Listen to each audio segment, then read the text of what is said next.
Good night, dear listener. Tonight I will gently take you back, slowly and without haste, to a time centuries ago. A time before the noise, the crowds, the electric lights, and the chaos of the modern world.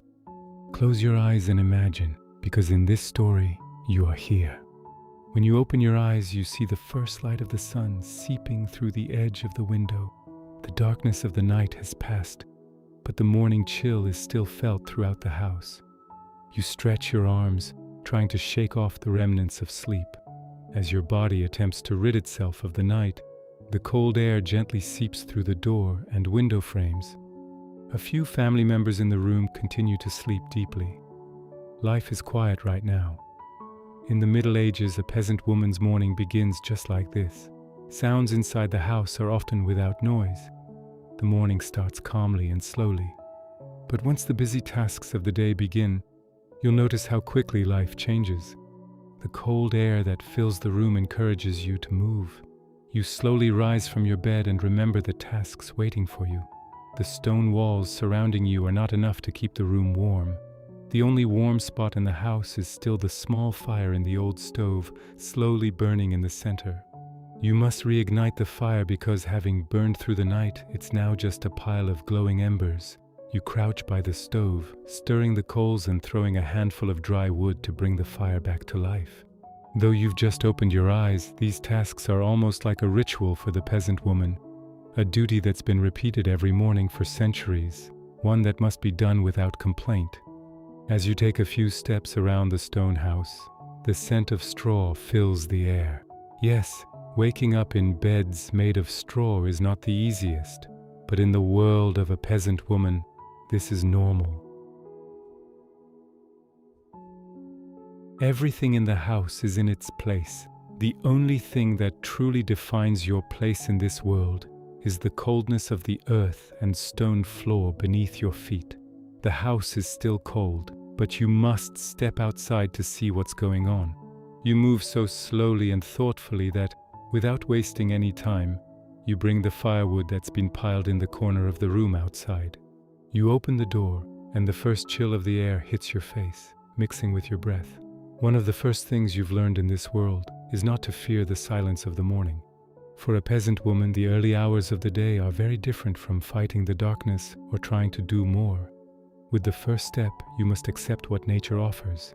But mornings in this world always progress slowly and routinely. The entire village is waking up slowly. In the early hours, the other villagers begin dressing and preparing to go outside. Though the sky is cloudy, each one of them is ready to begin work under the patient light of the morning. As you step on the ground, the scent of the leaves and earth beneath your feet comforts you. Slowly, you head to look after the small animals. Around the chicken coop, a few hens are chirping, several lambs are nursing. Here, in the early hours of the morning, is where the most important duties of the village women begin.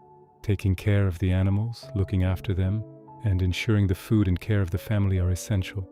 Every peasant woman, as an integral part of farm life, tends to these tasks daily. Many women in this world combine domestic chores with farming and animal husbandry to sustain their lives. You slowly begin preparing the chicken feed, spending a little more time gathering a few animals from the coop.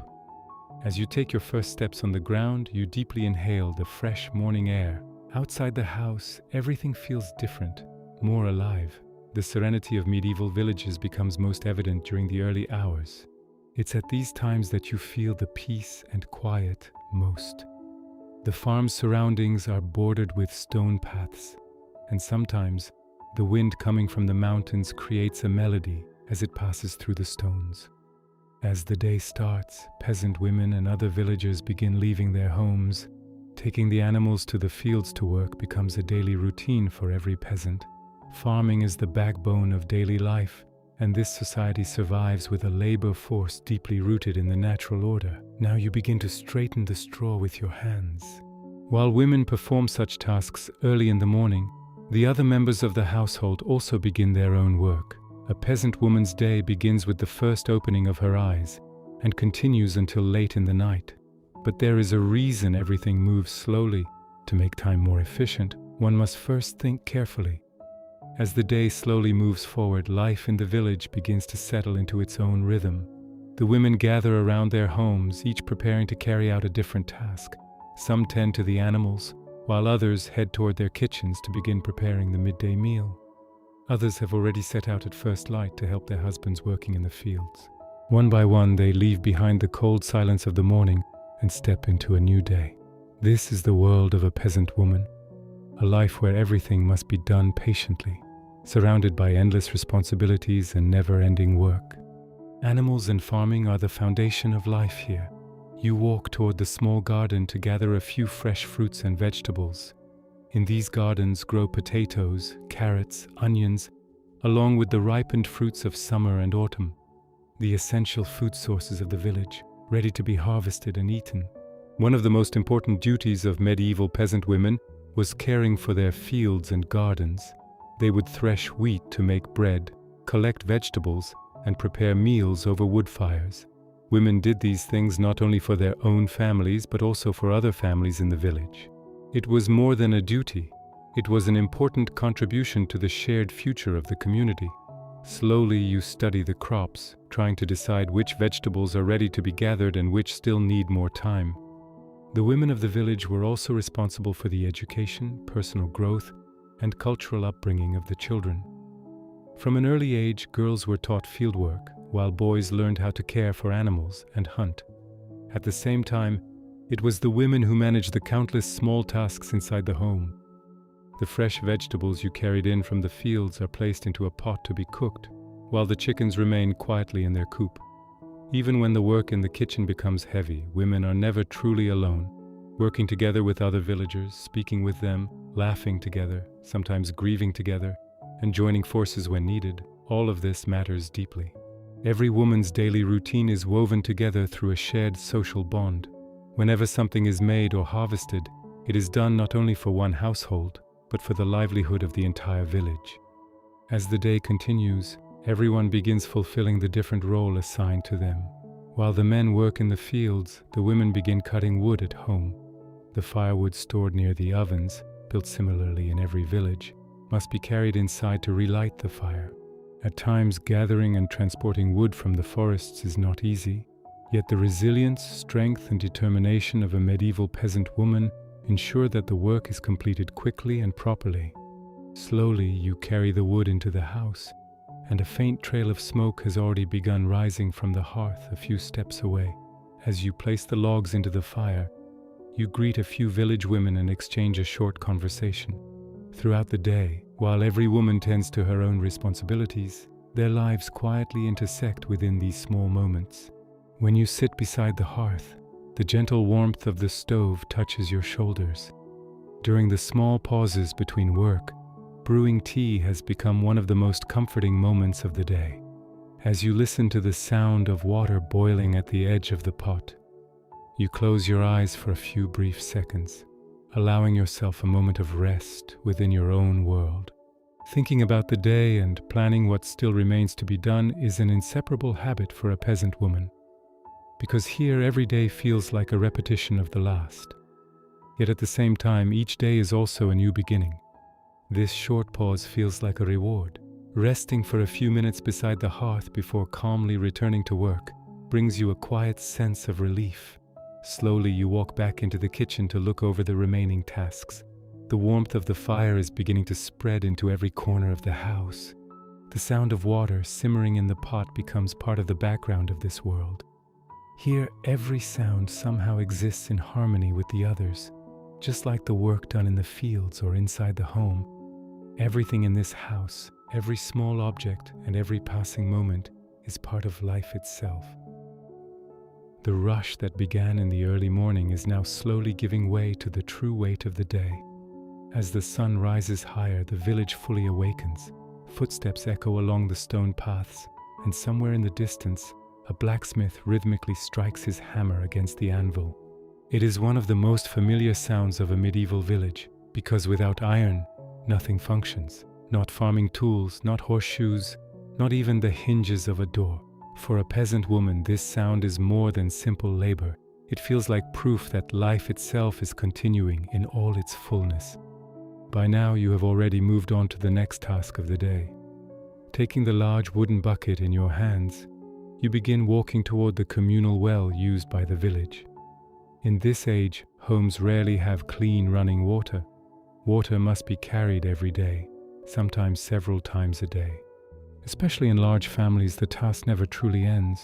Cooking, washing, caring for animals, water becomes one of the greatest necessities of life. Along the road to the well, you pass other women. Some carry bundles of firewood on their backs. Others head toward the stream to wash cloth, while some try to guide small children walking beside them. The lives of village women often look similar, yet each one carries a different burden. One woman's husband works the Lord's land. Another lost her child to illness during the previous winter. Another quietly worries about the coming taxes. Though everyone appears to live under the same conditions, each life carries its own hardships. At this hour, the area around the well is full of movement. Women do not only gather water here, news also travels through this place. In medieval villages, news consists almost entirely of what people hear from one another and pass along again. News of a distant war may arrive weeks later. Sometimes you learn of a new king taking the throne months after it has happened. But anything within the village is known immediately. Which roof collapsed last night, which family's cow has fallen ill, which merchant passed through the town. Everything is discussed here. You carefully lower the bucket into the well. The rope makes a soft sound as it rubs against the stone walls. You hear the cold water filling the bucket below. The chill that cools your hands feels familiar. In this world, water is needed not only for drinking, but also for cooking, cleaning, caring for animals, and sometimes even brewing beer. Yes, beer. In many medieval villages, people drink weak ale more often than water. Clean water is not always easy to find, and low-alcohol homemade beer is considered safer. Women are often responsible for brewing it at home. In England, women known as alewives contribute to the family income through small-scale beer production. On the hill above the village, the tower of the small stone church comes into view. Its bell will soon ring. In the medieval world, churches are not merely places of worship. They are also centers of social order. Taxes are sometimes collected there. Marriages are announced there, and some villagers even learn the basics of reading and writing through the prayers they hear from priests. Especially after the 14th century, many villages across Europe undergo significant changes. Following the Black Death, populations decline, fields are left abandoned, and many lords struggle to find enough laborers to work their lands. This places an even heavier burden on peasant women. More work means longer days, and longer days mean greater weight upon their shoulders. After finishing at the well, you begin the walk back home. Carrying the bucket full of water makes your shoulders feel heavier, but this weight is not only the weight of water, it is the weight of life itself. Even so, as you pass through the village, the small greetings exchanged between neighbors, the sight of children running along muddy roads, and the smell of warm bread drifting from a nearby house help ease some of the fatigue. When you return home, the fire in the hearth has grown stronger once again. As you step inside, you are greeted by the scents of dry grass, smoke, and simmering vegetables. The day has not even reached noon, yet dozens of tasks still remain, because in the Middle Ages, a peasant woman's day does not truly end until the sun has disappeared from the sky. After setting down the bucket of water and feeding the fire beneath the pot, the activity inside the house begins anew. Although the rush of the early morning has passed, the most important part of the day has not yet begun. The sun has now risen above the rooftops, casting its warmer light over the village. The brightness streaming through the windows softens the harsh appearance of the stone walls, if only slightly. As steam rises gently from the pot simmering over the hearth and drifts toward the ceiling, you return to the tasks that must be completed before midday. Because a peasant woman's day is not made up only of heavy labor, it consists of hundreds of small but essential duties woven together. From the outside, these tasks may seem ordinary and routine, but they are the invisible threads that hold the entire household together. You bring out the wool that was sheared a few days ago and place it on the table. In medieval villages, one of the most important occupations for women is spinning yarn and contributing to the production and trade of textiles. Particularly in regions such as England, Flanders, and northern France, Wool production and trade had become one of the foundations of the economy. By the 13th century, English wool was being exported across much of Europe. The story of those valuable fabrics that traveled along great trade routes often began in humble homes like this one, in the hands of peasant women. You pull apart the wool fibers, straighten them, and begin to spin. You have done this for so long that your fingers move almost automatically. The task can last for hours, yet for village women, it is an activity that can continue while talking, caring for children, or tending to other duties, a familiar and even enjoyable part of daily life. You hear the voices of a few children passing by the door. Childhood here is not what we think of today. A carefree period filled with games and few responsibilities. Boys learn to work in the fields and assist with farming from an early age, while girls help their mothers with household duties. They learn how to clean, cook, spin wool, and knit. Even a girl of 7 or 8 years old knows how to feed chickens, prepare bread dough, or carry water. Life here places responsibilities on people at a young age, not because of cruelty, but out of necessity. Every hand, every member of the family must contribute something. After finishing some of your household tasks, you step outside into the small area in front of the house. A few neighboring women are there, busy with their own work. One is cleaning flax fibers, while another is patching old clothing. Here, buying new clothes is almost impossible for most peasants. As a result, garments are worn for years. Sometimes the same piece of clothing is passed between different people. Torn sections are repaired, worn-out pieces are reused in other garments. A dress may pass from mother to daughter, and from daughter to granddaughter. Fabric is precious because producing it requires immense effort, patience, and time. One of the neighboring women speaks about a merchant who arrived from the town the previous week. According to him, traders from the north have brought fewer goods to the market this year. No one knows exactly why. Perhaps poor weather conditions are to blame. Perhaps an ongoing war. Or perhaps bandits have made the roads unsafe. For people of the Middle Ages, the world is vast, but access to information is limited. News of an event occurring 100 kilometers from your village may take months to arrive. Yet its effects can still be felt. The collapse of a bridge, the death of a lord or king, or the closure of a trade route can sometimes affect something as simple as the price of bread. As you listen to their conversation, your hands continue working. Here, labor and conversation happen together, moving in quiet harmony. Women are the memory keepers of village life. They remember births and important dates. They organize weddings. They care for the sick and the vulnerable during times of illness. In many regions, women also possess the greatest knowledge of herbal remedies. They know when chamomile should be gathered, which herb reduces fever, and which plant helps heal wounds. This knowledge is passed down from one generation to the next. Their names may rarely appear in official records, but they form the unseen backbone of village life. As the sun climbs higher, the coolness of the morning begins to disappear entirely. The layer of mist covering the ground slowly lifts. The silhouettes of people working in the fields can now be clearly seen in the distance. The scent of freshly cut grass drifts through the air. As midday approaches, the rhythm of the village changes once again. The preparations of the morning are now complete. People are beginning to rest, eat their midday meals, and gather strength for the larger tasks that await them in the afternoon. Before long, you two will leave the house and join the work continuing beyond the village. But first there is a meal to prepare, a few items to gather, and several small tasks still to complete. Because life here never pauses when one duty ends. One task quietly leads into the next, and time moves forward gently, almost without being noticed. When the sound of the church bells drifts from the distance, it means the sun is approaching its highest point in the sky. The gentle coolness of the morning has given way to warmer air. The ground has heated up, the roads have become dustier, and everyone is beginning to feel the fatigue brought on by the work of the day.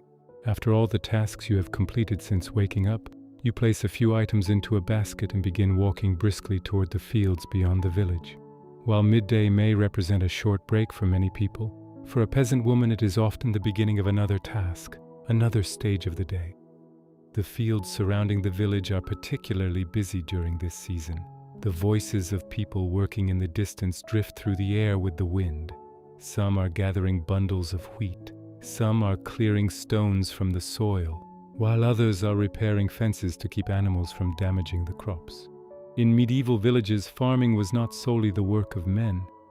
Especially during harvest season, women would rise early and spend long hours laboring in the fields, binding sheaves, gathering crops, removing weeds, and collecting leftover ears of grain after the harvest were often considered women's responsibilities. In some regions, widows were even permitted to gather the remaining crops after the harvest so they could support themselves. This practice was common throughout many parts of Europe for centuries. After walking along the dirt roads for some time, you finally reach the fields. Sitting beneath the shade of a tree, you open the small midday meal you brought with you. There are no grand feasts or elaborate dishes here. Your meal consists of a few pieces of dark rye bread, some cheese, and perhaps a vegetable porridge left over from the previous day. Even so, people value this meal greatly. In this era, food is never guaranteed. Stories of the years known as the Great Famine, which began in 1315, still live on in people's memories. Elderly villagers sometimes tell children about those difficult times.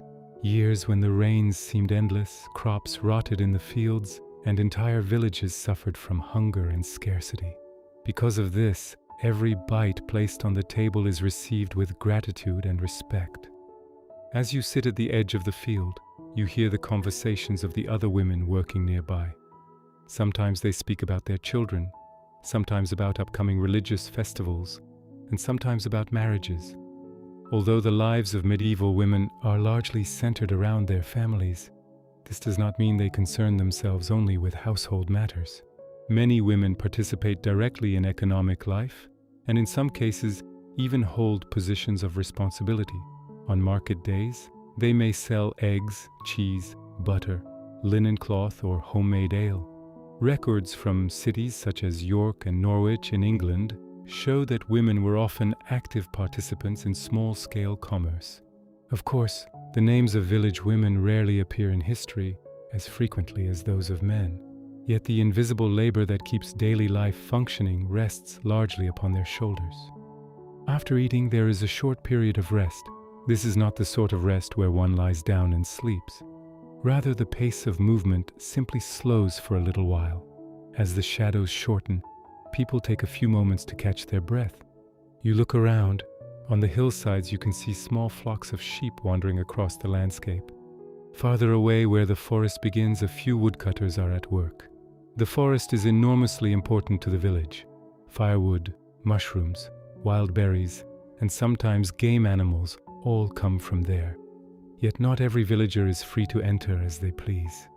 In many regions, forests are considered the property of local lords. Hunting or cutting trees without permission can result in severe punishment. After resting briefly, you rise to your feet once again.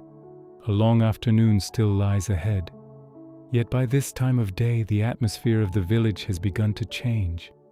The busiest tasks of the morning have mostly been completed. Now everyone is focused on making progress with the work still before them. As you continue laboring alongside the other women, the sun slowly begins its journey westward. Evening is still far away, but after spending hours beneath the sun, you can feel time passing. There are important tasks that must be completed before the daylight fades, and in the Middle Ages, daylight is one of the most valuable resources a person possesses. As midday slowly fades into the background, the light over the village becomes warmer and more defined. The sun seems to settle into a fixed point in the sky, casting a heavier sense of heat across the stone paths, rooftops, and fields.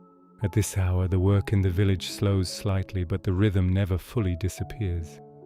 The pace of the day shifts. The morning's cool urgency gives way to heavier, calmer movements. After finishing your work in the fields, you and the other women gather your belongings and food baskets and begin walking back toward the village. The basket in your hand now feels heavier from exhaustion, and your shoulders have begun to lean forward under the weight of the day. As you approach the village, you see women outside different homes returning to their small worlds. Some are cleaning wool, others are cutting old fabric to prepare new pieces, and some are working in courtyards making soap in large cauldrons. In medieval villages, soap production often took place inside homes and was usually managed by women. Made from animal fat, wood ash, and water, this soap was not smooth by modern standards, but it was highly valuable for cleaning. It also provided a small source of income for trade. In many parts of Europe, especially regions like northern France, these household products made by women were brought to markets, contributing both to the family economy and the local trade system. When you reach your home, a brief silence greets you. Inside, you immediately feel the heavier air of midday heat. The hearth you lit at dawn is still alive. The tasks you left behind when you went to the fields are still ongoing. Meals slowly simmering in pots, dried herbs hanging in the corner, and simple tools used for daily work resting against the walls. Everything is in its place, yet nothing feels truly still. Because in this world, a home is not just a place to sleep, eat, or rest.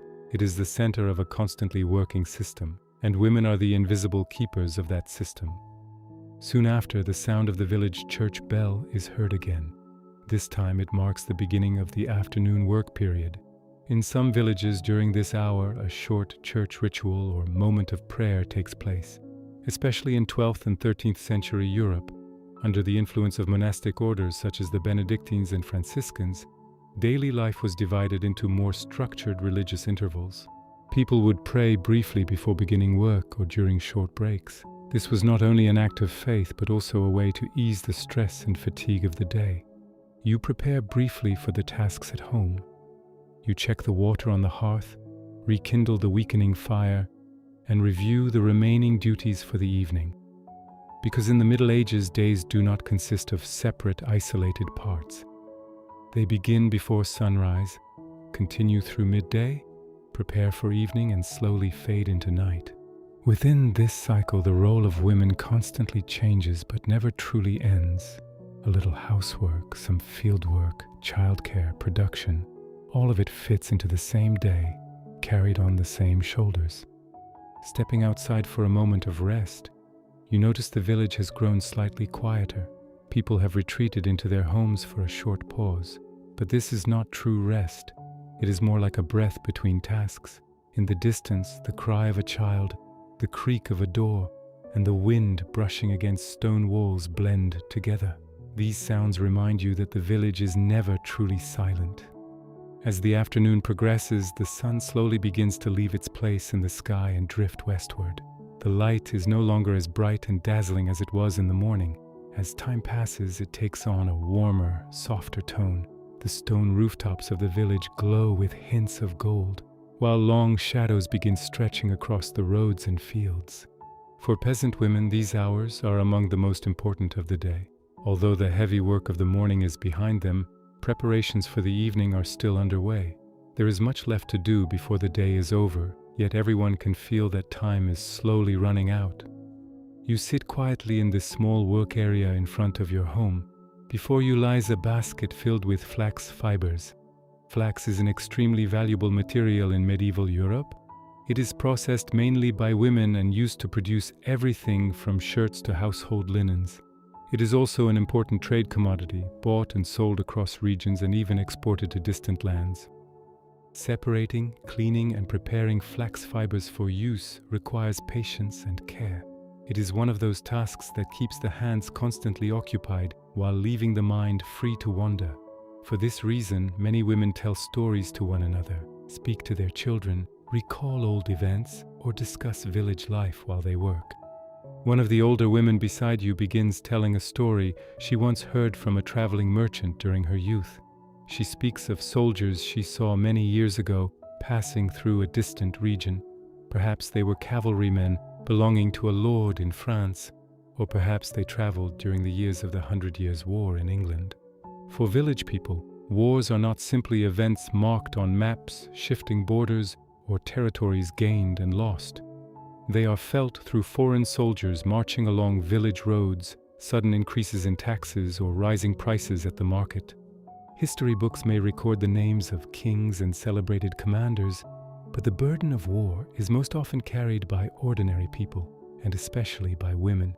When men leave for war, the fields, the animals, the children, and the household all become their responsibility. As the conversations among the women continue, A different kind of activity begins to emerge in the village during these late afternoon hours. Children start returning home from the small tasks they have carried out throughout the day. Some have carried water from the stream, some have gathered grass for the animals, and others have spent the day chasing livestock across the fields. Young girls usually remain close to their mothers. They learn how to knead dough, spin yarn, organize the household, prepare meals, clean, and sometimes even care for animals. This is not a formal education, of course. No one teaches lessons on these subjects. Instead, they grow up by watching their parents, helping with every task, and repeating what they have learned. Although many peasant women cannot read or write, they rarely lack practical knowledge. Information is passed down orally. The uses of different plants, the proper seasons for planting crops, the preparation of meals, and the care of animals are all learned through generations of shared experience. After a while, you return inside the house. It is time to begin preparing the evening meal. You check the pot hanging over the hearth and begin adding ingredients, a little meat, some mint, and whatever else is available. After it has simmered for some time, more vegetables are added, perhaps a few onions, some cabbage, and whatever food remains from earlier in the day. Meals in medieval villages are rarely elaborate, but after long hours of labor and the weight of a demanding day, sitting down to an evening meal feels deeply rewarding, especially during autumn. Dried herbs and preserved foods form the foundation of many meals. Women are not only responsible for preparing food, they are also responsible for storing and preserving enough supplies to feed their families through the winter. Salting, drying, and food preservation techniques therefore become essential skills. As you prepare the meal, you glance through the window and notice that the appearance of the village is changing once again. The bustling activity of the morning has disappeared. People are quietly retreating into their homes.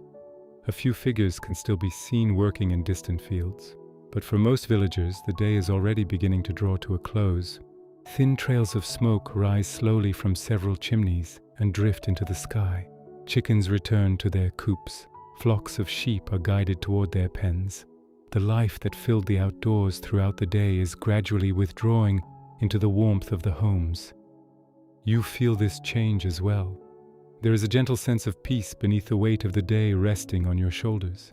Every completed task, every prepared meal, and every corner arranged for rest will make the evening a little more comfortable. People in the Middle Ages could never be certain they would wake to see another day, but there was a quiet comfort in knowing they had done everything they could today. And now, as the day slowly approaches night, the calm presence of darkness begins to settle gently over the village. As evening steadily gives way to night, the appearance of the village begins to change completely. The sun has long since disappeared beyond the horizon. As the last traces of orange light fade from the sky, the roads winding between the stone houses are swallowed by darkness. The village, which echoed throughout the day with the sounds of children, animals, and birds, has now become quieter and calmer. The blacksmith's hammer has fallen silent. The footsteps of people returning from the fields have ceased, and the children's games have come to an end. Life has retreated indoors now, because in the Middle Ages, once night falls, life no longer belongs to the outside world. When evening arrives, the fire burning in the hearth becomes one of the most important things in the home. The flames cast dancing shadows upon the stone walls. Since candles are expensive, most households rely on the fire for the majority of their light. For this reason, people generally gather around the hearth after dark. The day's final meal is eaten beside the fire. Most likely it consists of the vegetable stew that has been simmering all day, a little bread, and, if fortune smiles upon you, perhaps a small piece of cheese or smoked meat. Yet more important than the food itself is the time spent together with the rest of the family. Since everyone has been occupied with different tasks throughout the day, this is often the first opportunity for family members to sit together and talk at length. As everyone gathers around, they share what they have done and what has happened during the day. Each person listens carefully. Someone mentions that a neighbor's cow has given birth. Someone else talks about a traveler returning from town with news from distant lands. Perhaps unusual rumors from faraway places are discussed. For medieval people, the world is largely built from stories passed from one person to another. Most people never travel farther than a few days' walk from the village where they were born. Yet they know of Jerusalem, Rome, Paris, or London. They know because wandering priests, merchants, and pilgrims carry stories wherever they go, sharing tales of the places they have seen and the adventures they have experienced. Women in particular listen carefully to these stories and often carry them in their memories for years. After the meal has been eaten and the table cleared, the work does not truly end.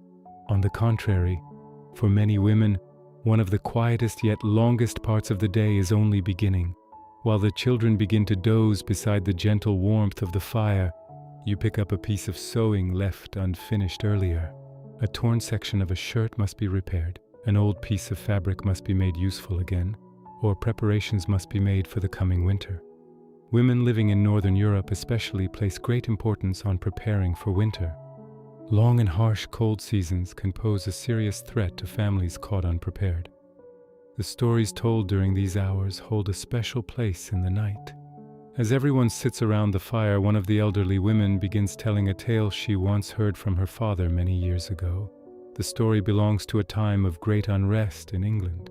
In 1381, when King Richard II was still a young ruler, peasants across many parts of the country rose up against the crown under the crushing weight of taxes. New taxes imposed to pay for the ongoing wars with France had pushed the people beyond their limits.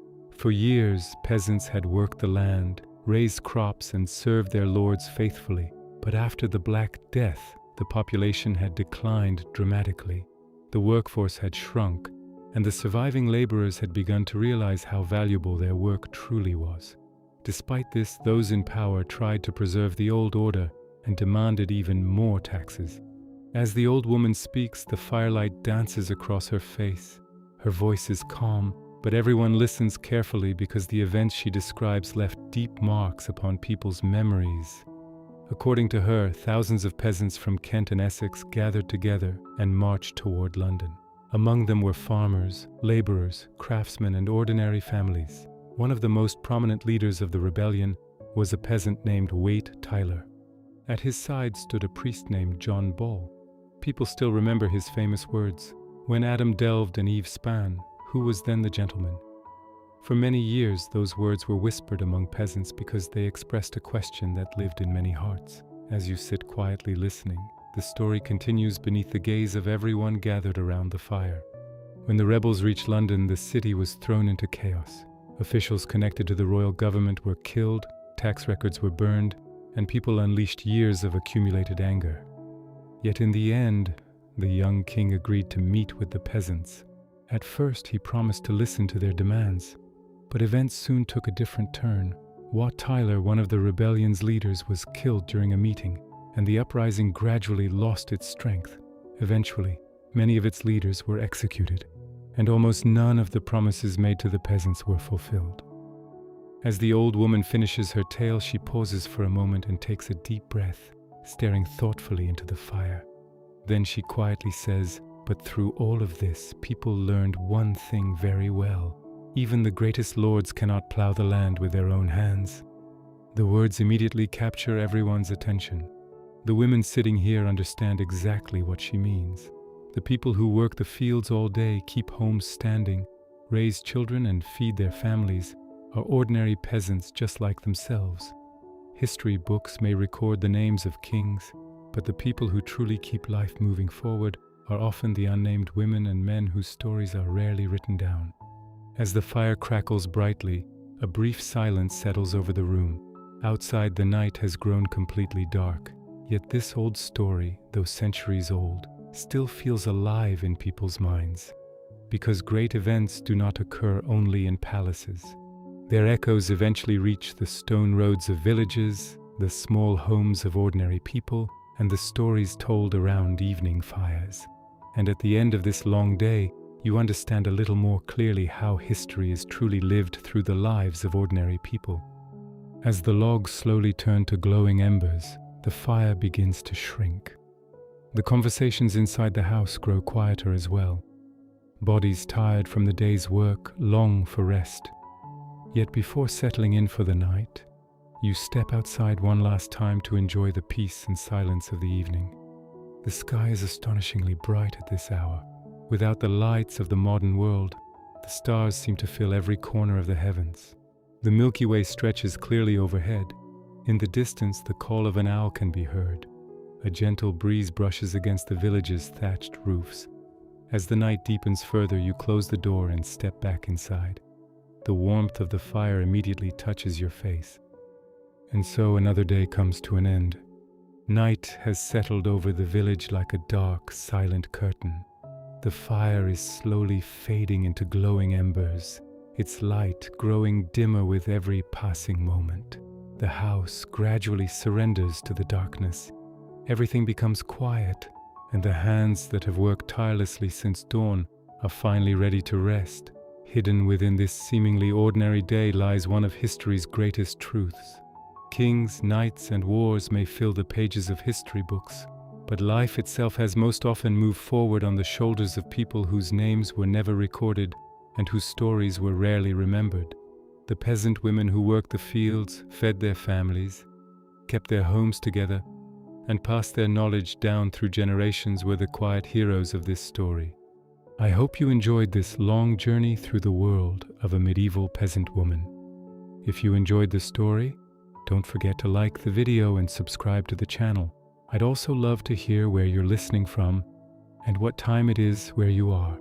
So feel free to leave a comment below. I truly enjoy reading every one of them.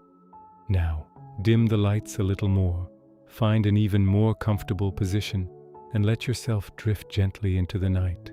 Until we meet again in the next story, I wish you a peaceful night, a restful sleep, and the sweetest of dreams.